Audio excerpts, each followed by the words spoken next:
Hello and welcome. Participants, as you're joining us, go ahead and throw your name and organization in the chat. Welcome to the first Wednesday webinar. Happy to be here today. It's sunny here in Fayette County. I don't know if everybody has that same experience, but soaking in as much vitamin D as I can.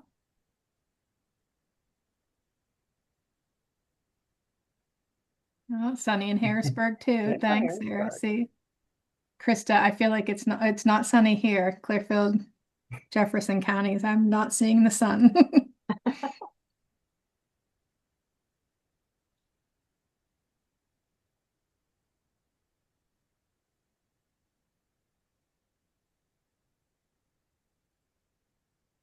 I'll start going over the rules as folks are joining. Don't forget, put your name and organization in the chat if you're just joining us. That's how we keep track of who's attending, so please do so. Also, we want you to interact. We do have a poll today, so please respond to the poll as we carry on the discussion. If you have any questions, you can participate by using the question and answer feature in the webinar. So please ask your questions that way, or we'll still manage it in the chat as well. So feel free to put your question in the chat, and we'll be watching for that interaction. I know that my friends here on the panel with me always do a great job of answering questions in real time and also following up for the whole group. So please get those questions out. Just a friendly reminder, we do record all of these. So if that's an issue for you, now you know that information. We want to make sure that we have this recorded so others can view it who aren't available here today. Here's our panelist.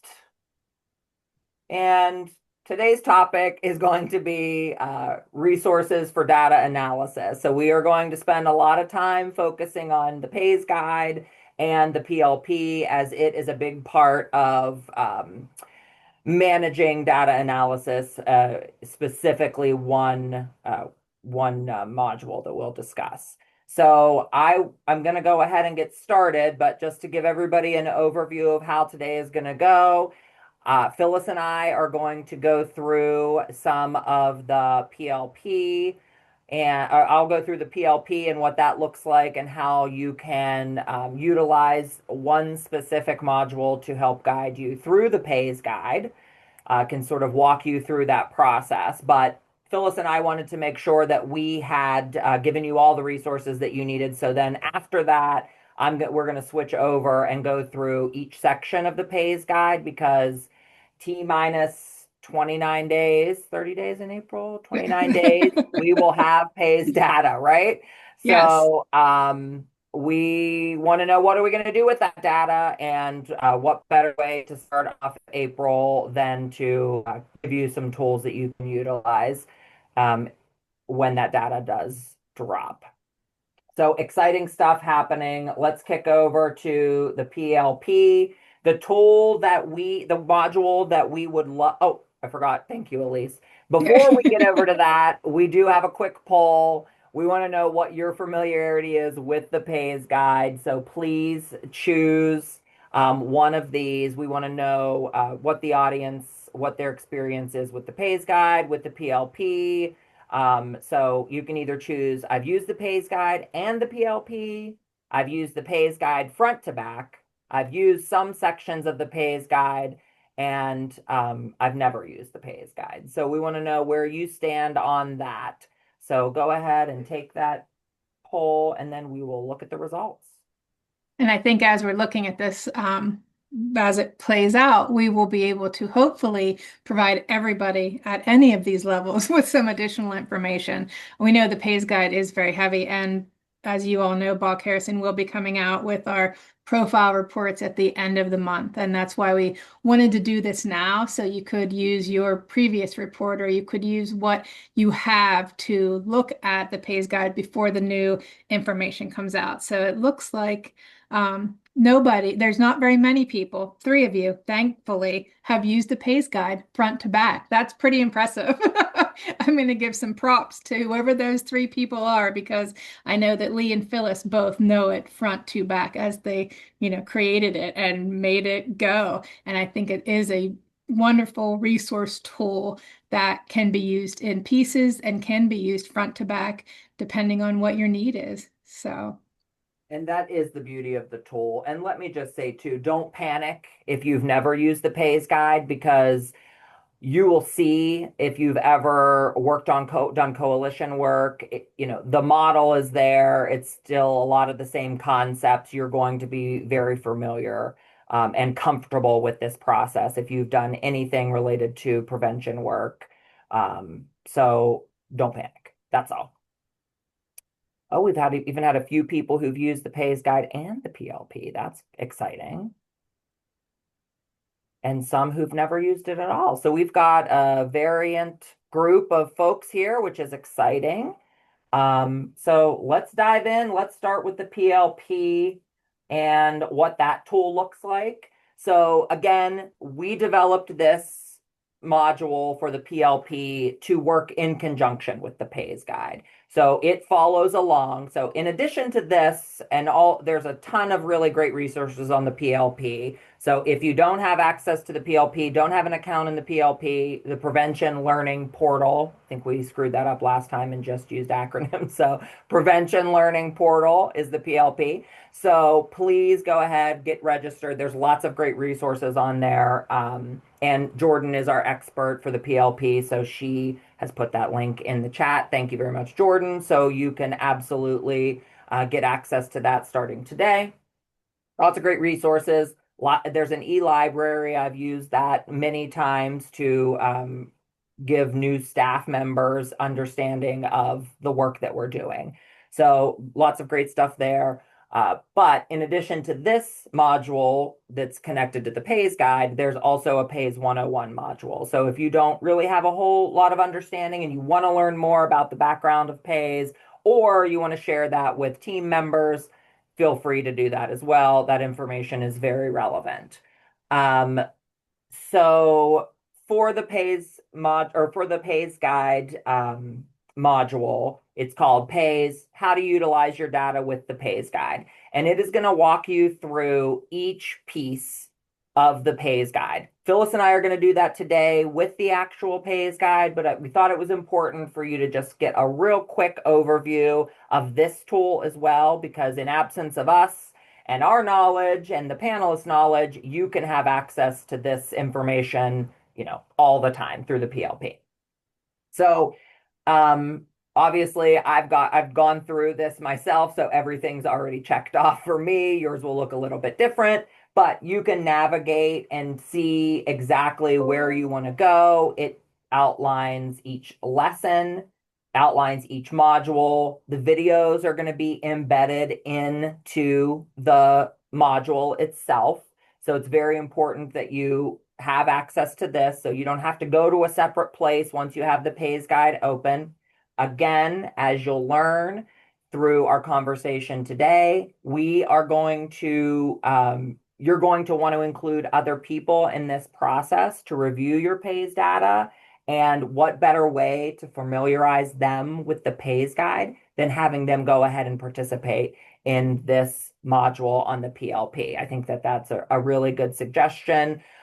Something that I've done with my own team and school districts that I've worked with as well is made the suggestion. Go ahead, create that PLP, log in, or watch the videos, go through each lesson. And if you want to time it out, you can do that too.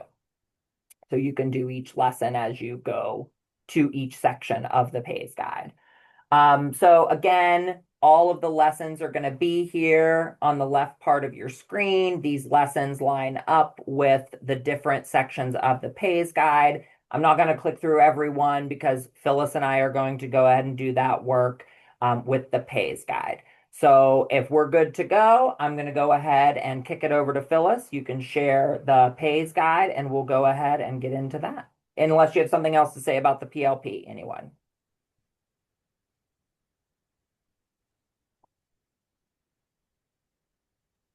Okay, everybody. Glad to be here today to talk about this thing called a Pays Guide. Now, it is, like Lee said, there's a lot of different sections, and we really want you to meet you where you are. One thing I'll say as we're going through this, because I'm going to be looking at another screen here, team, if you could let me know if anybody has a question or if y'all want to ask a question, raise your hand. Happy to stop that as we're going to work through it. We then in the end, Lee and I will bounce off of each other walking through the tool itself. And in the end, I'm going to prime the pump here since we do have a really nice variant of folks in the room. Those you who have used it, we'd love for you to pipe up and say, I did this. Those that have questions, we're here to talk about this. So this is going to be a fairly quick overview because, again, the PLP will walk you through this, but this tool has been around for a while, and there's been various iterations of it. I know a lot of you that are in the room, we've been all working together for a long time, and so you may have seen it a little bit different. So right now, I'm at the home page of the EPIS site, epis.psu.edu. Going here to the PAYS tab. What you want to do is you want to click on Reporting PAYS Data. You then will click, see the workbook is linked here. So you're going to click here. And then you get sort of a weird looking, it's a PDF actually is what it is, but it's an interactive space. I'm going to go ahead and I am going to, if you click on the open guide in a full window, this is what you get. You can also, because you're going to be doing some work, there's a lot of worksheets in here. And that's one of the things I really like about this, because you may not need the whole guide, but you might want to use a worksheet here and there. So if you want to do work, you can do it directly into this link. Or if you go back, if you click here, see where this, it's a folder with a download. You click that and it will download it so you can save it. You can do all your work and you can save the work itself. So kind of some options here of whatever works best for you. But I'm going to go back to full guide. And so as we're moving through this, what you're going to see, and I'm going to make this a tiny bit smaller just so you can get a full sense of what the page looks like. What I'm really going to look at, especially because I'm going to walk through the first couple of sections here before I hand it back to Lee. And what you're going to find here is a lot of information that you can utilize if you're doing a presentation, you need to talk about PAYS. There's a lot, and we purposely built it this way so that you have some access of, or just accessible language as you're working through. So we're going to go down. And the cool part about this table of contents is it's very interactive. And there are parts of this PDF, it was designed this way, that you can kind of jump around in the tool, just like in the PLP. You can go from one lesson to another if need be. But each one of these modules is linked to a lesson in the PLP. And I want everybody just to kind of settle with that in their mind for a minute. But in this space, in the tool, you can see as you hover over Getting Started, Module 1, 2, they highlight. So if I click on them, I'll go directly to that section. Again, just trying to keep it user-friendly, able to bounce around. We first start out with Getting Started. Now this, and I'm going to walk you through this Getting Started and table or Module 1. And I'm sorry, the table of contents and Getting Started. These two areas really are a place for you to kind of settle in. What do I need to do? Obviously, that's why you would come here. This is a very broad table of contents, but it's also a good example of a snapshot of what you'll do in each section. So Getting Started, a lot of information you can share with others. Module 1, this is about forming your team to analyze your data. We move on down to Module 2 down here, and this is determining targets and priorities. This is how you're setting up, choosing the priorities themselves, looking at your data, whether it's a behavior, attitude, or a risk protective factor. We then talk about how to conduct a resource assessment that is grounded in those priorities you've chosen. The last three modules are really in a space of exploring evidence-based programs. This is a place really of an enhancement to your needs assessment, sort of understanding the gaps that you have or understanding what's really working really well, which leads into developing an action plan.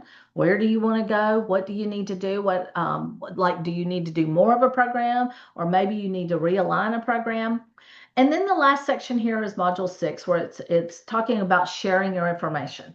I think this is one of the areas where Lee and I actually are working on a side project right now of sharing information from their needs assessment process that was grounded in the pays and really, and it's been such a great experience, but it's a lot. I'm not going to lie. So part of what we want to do in this module 6 is help you find ways to share some positive information, share your priorities, talk about where you're going, talk about that prevention landscape when you understand your needs. And if you work through all of these models or modules, you're going to be able to do that. Again, this is not something you have to go from soup to nuts, but using those opportunities of fitting in a space of what a module of when it might work in the work you're doing. For example, let's say a grant comes out. You might want to work on module 4 here because it's going to help you kind of select programming that best fits. Okay. You might want to do a resource assessment in as preparing for that grant too, right? Just to sort of see what's out there. So we're going to walk you through a lot of tools and a lot of information there. So now I'm going to use my active link and I'm going to jump to the next space, getting started. Now, this is an area, it is a lot of information. It's a lot of backstory. Also, I want everybody to keep in mind, we created this guide probably, guys, was it 2 administrations ago now? I'm I going to think, say it was more than that because it was before me. This okay, was so it was 2, 3, I don't know. Time flies when you're having fun, right? So, so, but it's been a while ago. So some of your date references and some of the things in here, it's still applicable, even though they may, like here, we're only looking at 15, 17, 19. Well, we're well beyond that. So just know that some of the information might have a few date references, but really did try to keep it evergreen. Now, one of the things you'll notice on the side, you see our same icons here and they're active. So every page you go move on, if you think of something, oh, I want to jump to module 2, you click on and it takes you there. Okay. So just know that again, this is very interactive and really a lot of information. I'm not going to spend a ton of time here, but again, if you're doing a presentation and you need to talk about data, there are some really good points here for you to pull out. It's a one-stop shop, okay, to talk about prevention science. Again, we mindfully went in, we included information here that's a little beyond the pays, but again, we just want to make this a usable document. We're talking about the idea that, these are big words, equifinality and multifinality. These are very sciencey words, right? But the whole thing is what we know is multiple risk factors lead to an increase of one particular problem behavior, right? And in this example, it's substance use. So some interesting concepts here. And when you use those words, people think you're really smart. I'll say that. So definitely getting to think about risk and protective factors. We have some really good examples that many of you may have seen in some of the presentations we've done. And that please, we want you to use these. If you want to snip these out and put them in a presentation, go for it. We would love that. And moving on, why is it important to analyze? A lot of times, if we're trying to engage people on our team, here are some bullet points to kind of pull out to let them know why it's important and why we need to really work on it. So I'm already at the end of getting started. Again, not particular work to get in, but it is a good place if you maybe have a new employee that is just learning about PACE. Have them read this section because it does talk a lot about all of the work they'll be doing. That would be a good alignment for that for sure. So I'm going to turn it over to Lee. And Lee, I'm going to follow you along and walk you through with Module 1. Thank you, Phyllis. So, and just to go right into this conversation, the first part of Module 1 is going to be about building your team. And what Phyllis just went through is crucial to show to those potential members of your team, right? And sometimes you're going to need to use those bullet points to sort of sell your case. Like, here's why we need to do this. And that can even be more relevant to school people. It's not hard to sell prevention folks on the idea of this because this is basic these are our concepts, right? Like, this is what we live and breathe this every day. But sometimes like to engage schools or for a school member to engage other people in their district, you might need to do a little bit of, a show to say, like, here's why this is important. And not only is it important for us to do it, we should probably do it in this way. So when you're building your team, you're forming that group, you want to keep those things in mind. Do I have a diversity of represented in my group? Like, who's there? Are there people from different walks of the prevention life? Are there school folks? Are there people from the single county authority? Are there providers? We can't ever forget our SAP folks. SAP folks are going to be crucial to this process as well. They have a lot of information and some extra data that might be important for us when we're building our case as to what programs to select. So it's important to bring them in early. Don't forget to involve other school personnel other than administration, counselors, some teachers, special ed directors. And if I'm not thinking of someone that you all use, throw that in the chat because I think we want to know, we want to learn from each other, right? Like we're all in this together. And if we're not considering somebody or some group, throw that in the chat so we can share that with everyone. When you've got this group together, you've got your analysis team, or what we've called was the A teams, right? When you've got this A team created, what you want to do is you want to start considering what this breakdown of work looks like because we waste no time and we get right into what are the strengths, what are the opportunities with this data that we're analyzing. So if you want to advance to the next page, Phyllis. So And as go ahead, can I sorry. just add one thing? The one thing that the question I get about this the most is how many people? Yeah, And you don't want it to be so big it's unmanageable. You can't get meetings scheduled. So it's not about the number of people, it's about the right people. yeah. So Quality over it's about quantity. having exactly quality over quantity. And I cannot stress enough while we give you a huge list here, some of these folks may be more integral, and then you report back to the larger group at times when it comes to decision making. So just again, sort of thinking about this team in maybe multi layers. Great point. So you can go to the next page. So, you're really starting to split this group into smaller groups because now you're going to start to think about what is available to the team. So, like, get them familiar with the materials, have them take that PAYS module. That's not going to be referenced here because we created this PAYS guide before we created the PLP module. So, that's another tool that you can have access to. Have your folks participate in that at this point. So they're starting to get familiar with PAYS. Have them take the PAYS 101 module as well. You're going to start looking at each section of the PAYS report as well. So in this, even like I said, at the beginning here, we're still in module 1, and this is where you're already starting to look at data. And I think that that's important, right? You brought the people together to do this work. We're going to start looking at this data immediately. We've got all the sections broken down. You want to start splitting you could consider splitting your group into you take care of this section, you take care of this section. And for my own personal experience, we have a person in our organization who is focused on problem gambling. So they were part of the team that was looking at the gambling stuff. So if you want to be specific in who analyzes what data, if it's more relevant to them or they have more experience working with that specific content, you could do that. I've also seen it done where you do the opposite. People who don't know a lot about the data and they're not as connected to that specific data, they can look at that gambling data or, ATOD, alcohol, tobacco, and other drug data. It's up to you as the team.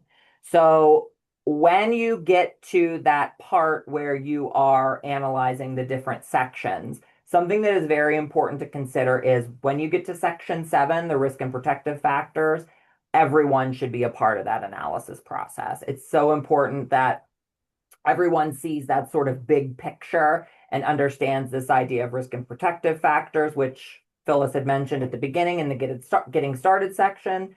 So when you are doing that section, everyone on your team should be involved. Everyone is going to have information to weigh in and support to give. So what you want to start looking at is your highs and your lows. So what is low as it relates to the data? What is high? And that's not always, high's not always good and low's not always bad, or vice versa. So like those are things that you need to consider and something that you're going to need to talk to your team about so that they are already ready to go and know that information ahead of time.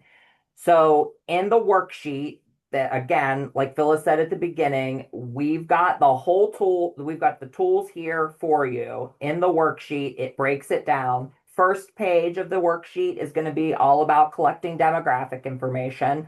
So this information is unique to every PAYS report. So each school district has different participation information than the county and the said other school district in your area, right?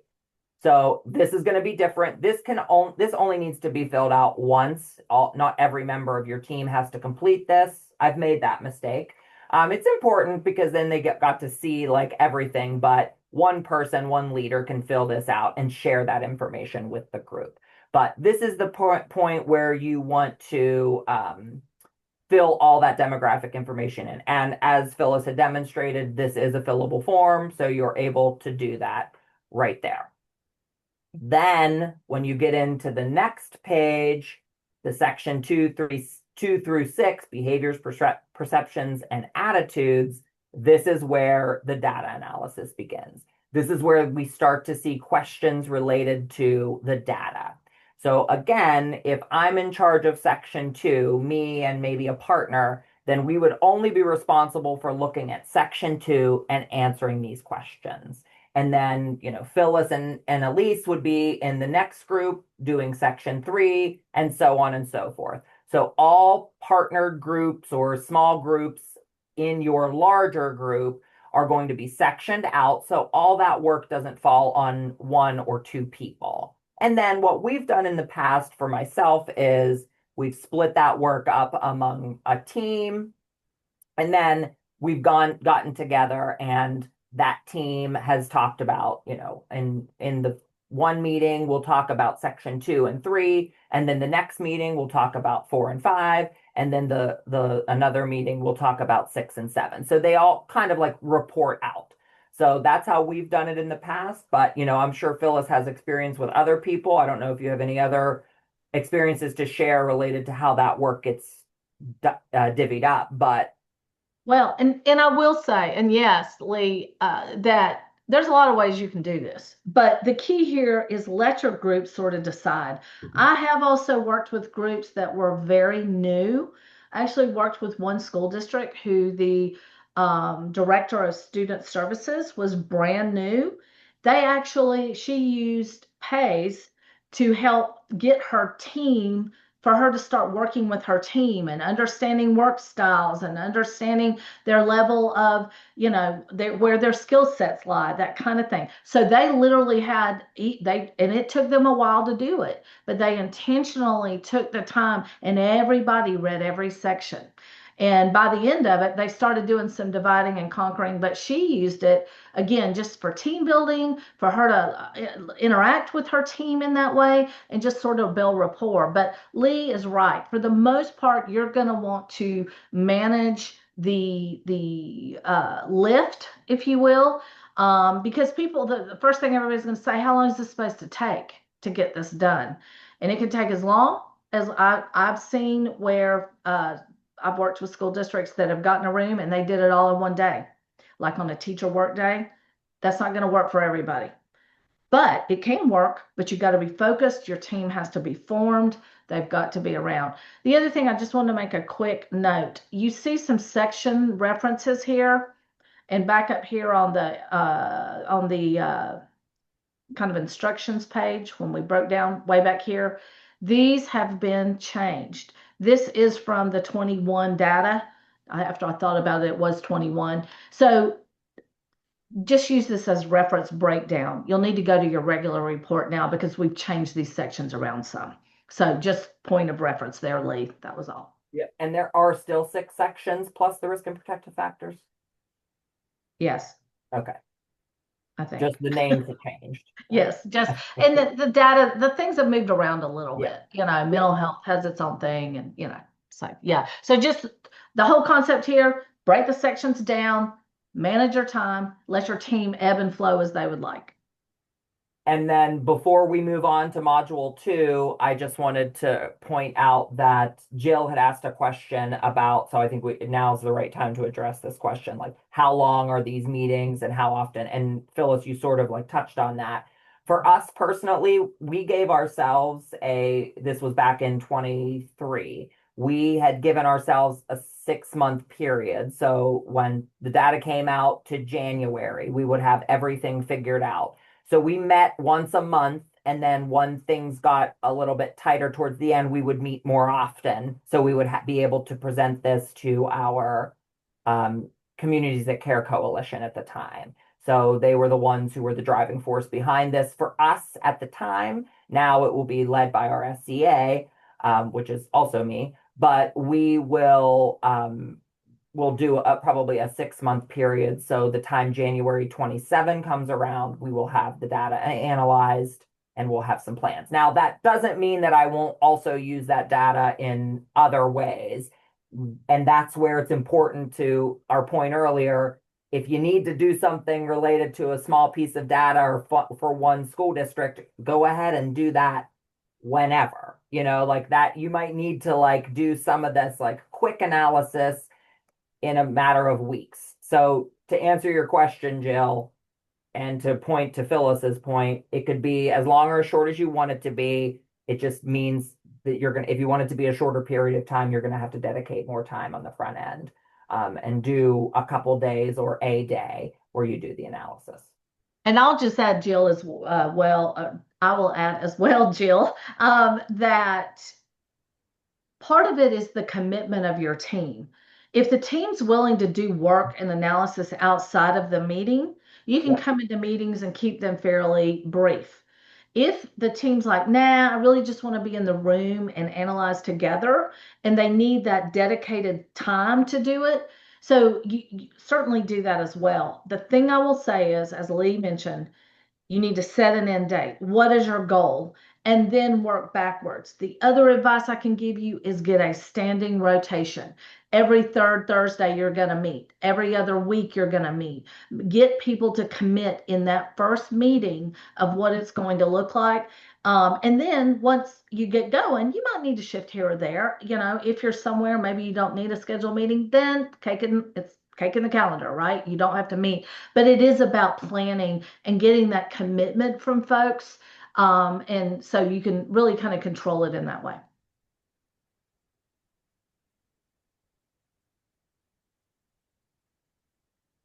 So Lee, anything else in module 1? Nope, you're good. Okay. Thank All you. right. So I'm going on into module 2. Now in module 2, this is where you've done your data analysis. You've looked at, you've started making notes about your trends. You've started thinking about over time, what does it look like? How do we compare? So in module 2, it walks your team through how to determine your priorities. And the best practice in thinking about priorities is thinking about these 4 areas. Magnitude, like how many, how big is the issue? How many students are engaging in this? This is magnitude, and I have to give a plug here. And for those of you who have been doing this for a while, that the all data by grades report. Now, this is a report that's come out for the past couple of administrations, and it's a big report. And it basically will tell you if 30% of kids are saying it, you can go into this report and get a reflection of how many kids does 30% actually look like. Okay. And that report, it's something that I don't recommend if you're brand new, just getting started, but it may be something for you to think about data in a new way. For those folks who have done it longer, it's an interesting new chapter in analyzing your data. Now, I will say, if you're going to use that report and thinking about magnitude, you need to set aside time and really break that report open and think about what's in it. Once you get into it, it has amazing information. It's a report that's not utilized a whole lot right now. But in this question of when you're determining your priorities, it really does help think about what does magnitude really mean. So I encourage you to think about using it. And if you want to use that, I want to say, and you kind of open it and not sure what to do, reach out to us. We will gladly jump in a room and help you understand it. Second thing you need to think about is trend. What is this looking like over time? What is it moving in the right direction? Is it improving? Is it moving in the wrong direction? You need to think about how severe are these outcomes. Like if it's something that is very, very serious, if it's suicide, that kind of thing, just as an example, that's something you would want to prioritize and think about when you're prioritizing. And then also a big thing is to compare it to the county, your state, and some areas we can compare to the nation, and sort of thinking about what those look like. Now, when you're doing that, we have a worksheet down here for you to sort of think about it, because you definitely are going to want to prioritize, as it says here. I call them the BPAs. Behaviors, perceptions, and attitudes. You want to sort of think about what is that targeted, and it's typically behaviors. That's typically where people land. And then you think about how those related risk and protective factors, what are the priorities that support those? So the worksheet that is listed down here will help you work through some of this. So we give you a little bit more information, again, to share, to sort of think about your priorities. When you get those priorities in place, you want to establish long-term goals and also think about benchmarking. And I'm going to talk about that here in a minute. That and benchmarks would basically be kind of those, if you set a goal with 2025 data for say 2035, give yourself 10 years. That's a long-term goal. Change takes time, right? The benchmark times will be that 27 data, 29 data, 31 data, and being able to kind of gauge where you are in the process. So here's an example on this page of some well-written goals and benchmarks that can really kind of help you think about where you want to go, and thinking about what data source you want to look at. And here's the worksheet. Now, in your worksheet, here's the first page is your first chart. It gives you the overview. And what you're going to do here is you're going to type in some different, again, it's a fillable document. The first thing you're going to do is identify the BPA that you're focused on. You want to rate. That's what you're going to do in each one of these columns: magnitude, severity, time trend, and comparison. Now, those of you who are at an SCA level, this was something that you sort of did in the first iteration of needs assessment. So it's a little bit the same, but I've done this process with many school districts and county level folks and kind of rating where things are. And what you're trying to figure out is what's the problem? Rate on a system of 1 to 5, 1 being low, 5 being high. Okay, so how big is the problem? If we're looking at 5 it's very high, it's working, it's the magnitude, it's a lot of kids, right? Or the severity is something, the outcome is very serious. Okay, trend, it's something that's going in, you're going to look at trend over, is it increasing or decreasing, or what is that going to look like? Comparison, again, is it higher, lower? And you're going to rank all of this in these areas. You'll say the magnitude, it's a 5 because it's a lot of kids. It's severity, it's very serious or not. Is it time trends? Is it decreasing, increasing? And then you're going to think about all of this after you filled all of these out for your different areas that have kind of popped out as potential areas of concern, because then you're going to narrow down. I want you to think about this like a funnel. You're then going to narrow down this big data set into a few things that you can really focus on, and and think about this is where you're actually going to list your priorities. You're going to use this analysis up here to kind of go, wow, there's a lot of kids or a few kids, and really help you navigate through how you're setting your priorities for sure. So once you have that done, you then have your priority of your BPA selected. Typically, it's going to be a behavior. And then you're going to do the same thing for your risk and protective factors. And again, after you've done this exercise with your folks, you will have priority, risk, and or protective factors to really anchor down, set some goals, because that's the third worksheet here, moving in on thinking about the writing long-term goals. We give you a place to do that. We give you a place to think about benchmarking, like how much do you need to meet each time to reach your goal. And then we give you a place to give you some direction there. And then we give you, again, fillable place for you to write your goals. Now, again, here are some dates that a lot of you are getting to these 2027, 29 goals that you set a long time ago. So you might need to revisit. So the cool part about it is if you set goals, then when you get new data, you're looking at benchmarks, and that's what you're reporting out on, okay, each time. So this is a really key important. I know I'm looking at the time here, and we spend a lot of time on this space because this is something that I think these are modules 1 and 2 are sort of the grounding tenets of the work you need to do for sure. So really cool pieces of information here. We went through them rather quickly, but we hope you find them useful. So Lee, I'm going to turn it back to you now to walk us through. And Yeah, and I'm going to be mindful of time here too as we go through module 3, 4, and 5. But I am going to take the time to do a shameless plug. So if you're going to PA Prevention Conference in June, we will be doing my coworker and I shall be, with support from Elise, will be doing a workshop on this whole idea of how you can utilize your data, what that looks like. And we will be we'll explain a little bit how we utilize the time trend comparison magnitude. So like that's all in there. It's a very much a part of our life now. And I'm glad it is, because it's very helpful when explaining that data to other folks and priorities. So now that you're at this point in module 3, you have more focus to your plan. You know pretty well what your priorities are going to be, and you need to see what is already impacting the priority you're focusing on. So this is where we're going to do a resource assessment.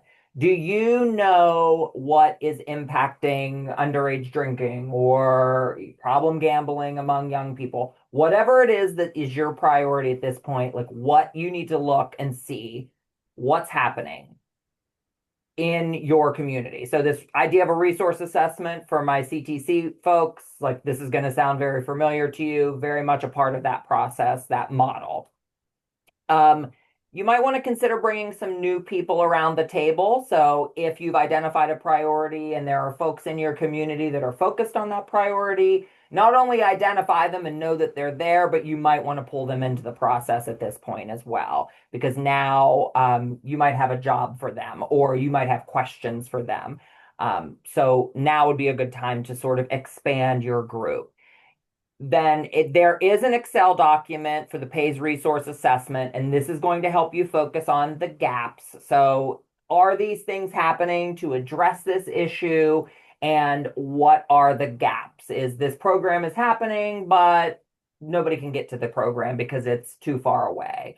Or this program is happening, but they've only focused on third grade, and it really should be this comprehensive approach to all elementary schools. Whatever it is, this is where you're going to start to dive into that a little bit. Where are the gaps in my process? Again, familiar to you who've done coalition work, Also, want to point out that this is where, and Phyllis, if you want to switch over to that tool, and Jordan, if you want to put it in the chat, EPIS has a tool thanks to the e-learning library on the PLP that gives you access to programs. So a clearinghouse that really identifies what programs are available. Blueprints is still there. So for those of, the people that have been around for a while, like myself, we've always used Blueprints. It's still available. Results First is another really great comprehensive list of evidence-based programs that can help impact whatever priority that you're focused on.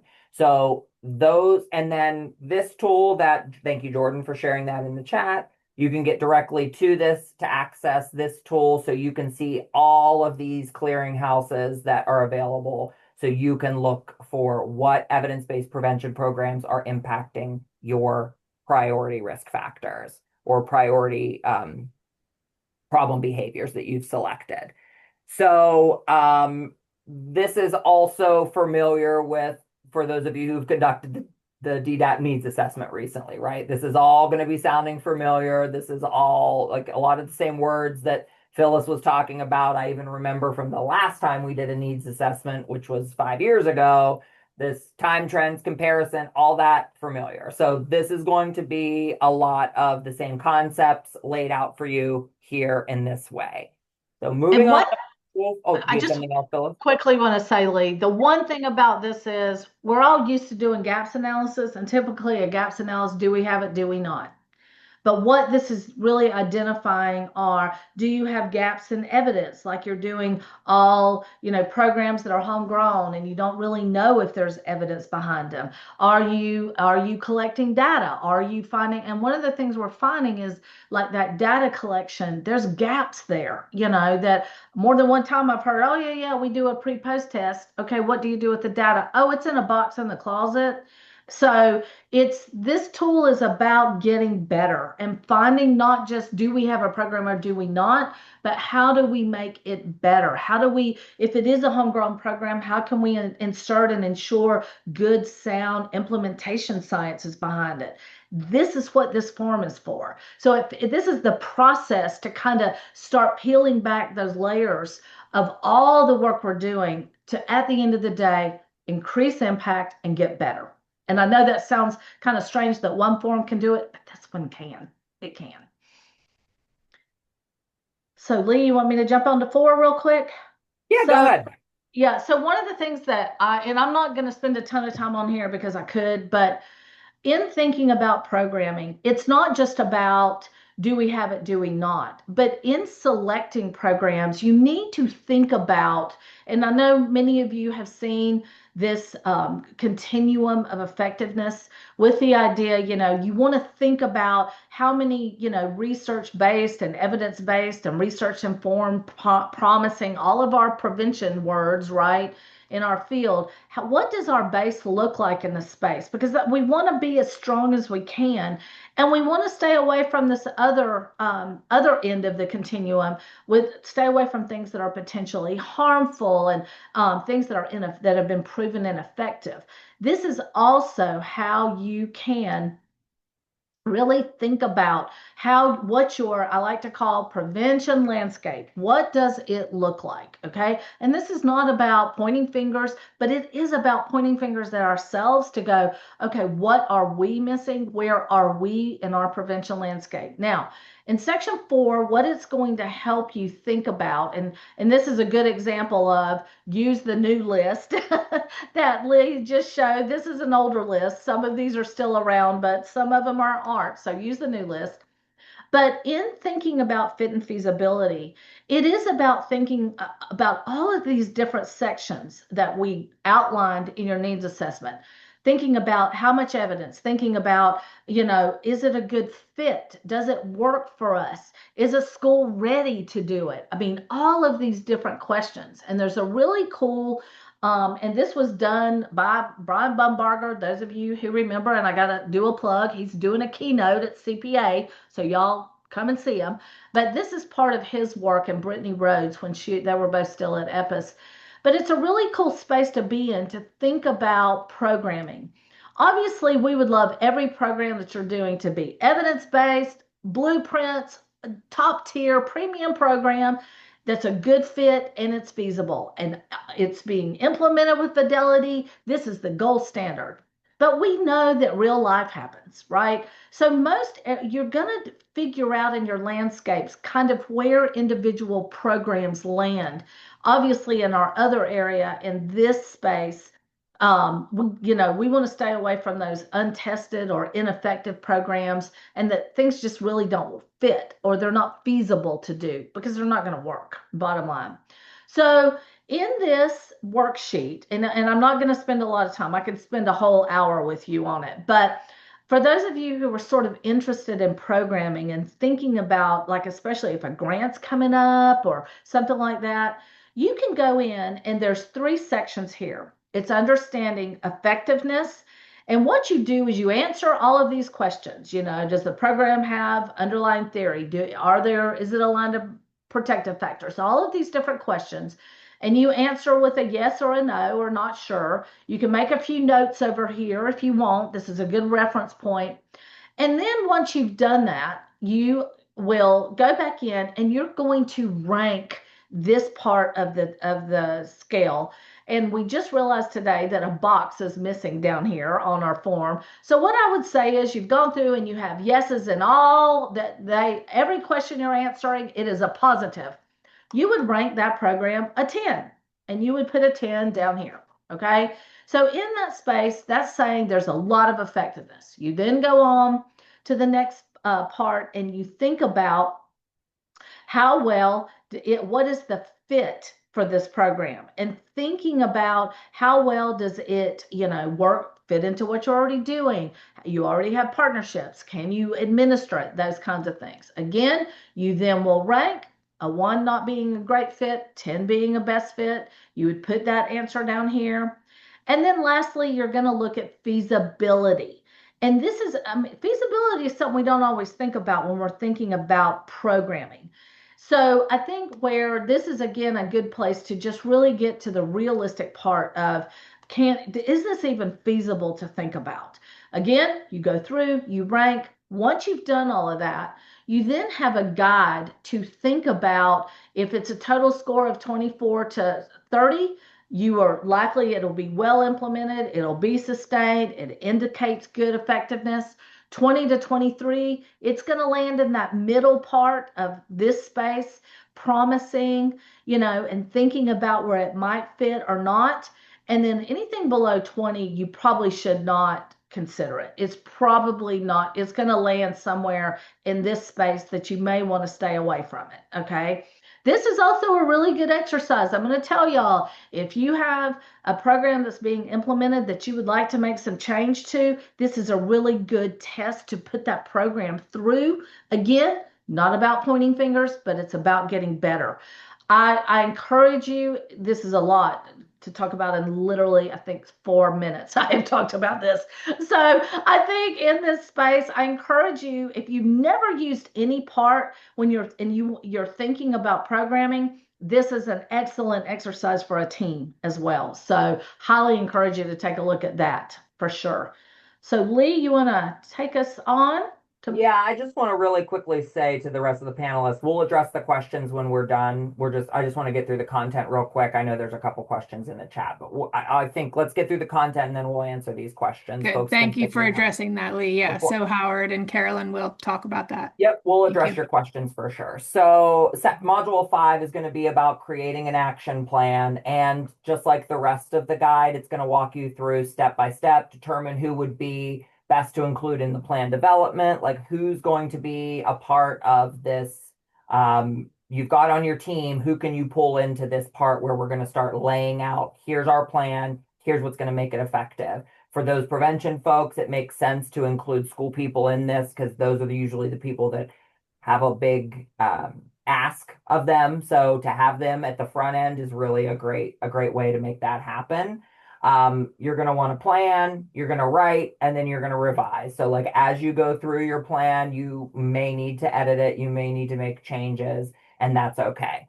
So Also look in to see where this plan can fit into other strategies happening in your community. So like what else is going on in your community? Could this become a part of a bigger project or part of a bigger mission to really get some support behind it? What does that look like? And then in the create an action plan section on page 57, again, write an executive summary, do an introduction, make sure that you have the results, the goals, the profile of your report is going to be focused in there as well. What your conclusions, what you're recommending, and then finally anything you need to add in there that supports all of this front end stuff. So each one of those sections, utilize this to draft your action plan. You've got 4 columns there. All that information is going to walk you through each section. So follow that through. And then I think if you want to keep going, and then, Phyllis is going to talk a lot about like what that action plan looks like when you're laying it out to folks. But this is just more information about how do I get this information created and, what does that look like once we have it built? So go ahead. Yeah, and I think the main thing, once you get the plan done. I mean, Lee, your advice about how I would almost have you consider maybe you have a whole section on how this connects to other things in your community, because that is what this action plan really should be. The other advice I'll say is when you get to that revised section, have somebody to read it that's a Yep. good editor that knows nothing about what you're doing, nothing, because that way they're going to have a clear eye, because if it doesn't make sense to them, it's not going to make sense to anyone else. So definitely in that space. And then the last area here, and we want to address some questions. This last module it's about sharing your information. How do you get it out there? There's a lot of ways. The other thing I'll say about the action plan, use as few words as possible to get the information across. Nobody reads anymore. They want an infographic. They want something that's interesting. You're not looking to write a dissertation. You also want to think about that in that space of what can you reuse, and can you put in a social media post, or you can do whatever that looks like. I will say that here's all the areas where you can just some ideas of audiences. You're depending on the audience, you're going to want to share different things in different ways. You may want to share school data, school related climate data to a school. On social media, you may want to do comparisons to state or national comparisons. There may be different areas. This section, it's pretty basic. I mean, those of you who are gurus in sharing information, and you have great communications plans, you'll see this is very, very basic. But it's a good place to kind of start and get people thinking about what you want to do. We want to make sure you all also focus on some positives, whatever that looks like. The conference, again, here's a plug for CPA. We are going to be talking a lot about positive messaging and talking about, this idea of what we can do in this space. So it is, we've included a couple of ideas of how folks have done it. Here's some billboards. PA Starts are really great. I will tell you, I'm working on a project with PA Start. We're going to be doing some updating there. I'm excited. It's going to incorporate some new data, some things that we are looking to roll out also at the conference. So here we go. If Jeff Hanley's not on here, she'll be really proud of us, Lee, because we have done a good job promoting. But anyway, here's a worksheet about sharing, how you can do it, who's your audience. Again, just a worksheet to help you move through. So in the end, here's just some acronyms and some other things to learn. So I'm going to stop sharing. I know that was pretty quick in the end, but we purposely did spend the most time in the area where putting this data to work, which is key. That's really, and I want to stress, don't let this don't feel overwhelmed. Take small bites. Go, meet you and your team where you are and use it in your best advantage. Looking at the questions. Lee, do you want to go through them, or? Yeah, so Howard asked, are there data resource tools for comparing, analyzing PAYS data with other data resources to identify gaps, discrepancies with variables that are not equal in size and impact? There are not, Howard, there aren't specific tools, but we absolutely do encourage you to bring in those other data sources, and at least look at it. I will say this is where, you're doing a higher level of analysis, and absolutely encourage you to do it. If your team's ready to think about what it might look like, you can use the one tool I will say that'll give you a little deeper analysis with pays is the web tool. It will help you compare multiple variables within pays, but we don't have any like specific tool to like compare different data sources. But your team can do that, and you can do that through just bringing in the data, letting the folks who use the data share it. It's a great way to expand your team as well. So, but it's a good question. But right now we just don't have that. Lee, I don't know. Is there anything you want to add there? No, I don't think so. I mean, I have some inside tools I can share with you, Howard, that I use. I don't know if I want to share with everybody, but not because I want to keep a secret. It's just I don't know if you all would support what I do. But I will be honest. I've used Copilot to do some comparison too. So And AI is there. I don't know who's allowed to use AI and who can use or who wants to use it, but that is a tool that I've used in the past to do some comparison stuff. And I will say AI's out there, and I'm glad you brought it up. It's kind of the elephant in the room for those. I use it all day, every day. And I think we are exploring, and kind of playing in the playground of AI right now of what it can look like. I know that, like with any technology, there's the good side to it, and there's the side we have to kind of figure Yes. out. And I think part of it is that it is so individual, and it's how well your own bot is trained around pays and around this data collection part of it. But yeah, I think this is something, Howard and Lee, I'm glad you brought it up, that I think later in the fall, this might be something that we sort of want to talk about and unpack with folks to see what is sort of working and not. Because yeah, you can pop in a whole page of the pays and AI will pop it back and say, this is what you need to look at. I've done that multiple times. Usually it's right, but it's going to miss nuance. And my bot's pretty well trained because I do pays all the time. So things to think about there. But I'm glad you brought it up. And Yeah, I and I encourage brought it you, up because I use it, know use it, Howard use it. Because the Howard's more pretty AI tech is, forward too. That's why I brought it up for Howard yeah, specifically. no, I think it's great. And the more everybody uses it, the better the better AI is gonna For sure. get, period. So And we're then the gonna other work on it. question was, why did school districts remove the benchmark testing module? I'm not familiar with this at all. This testing system proved effectiveness in detecting students struggling in subjects. The schools are out due to spring break. What happened to midterm testing in all the districts? I don't know anything about that either. Sorry. Can't Don't weigh in have on any that one. idea. Yeah.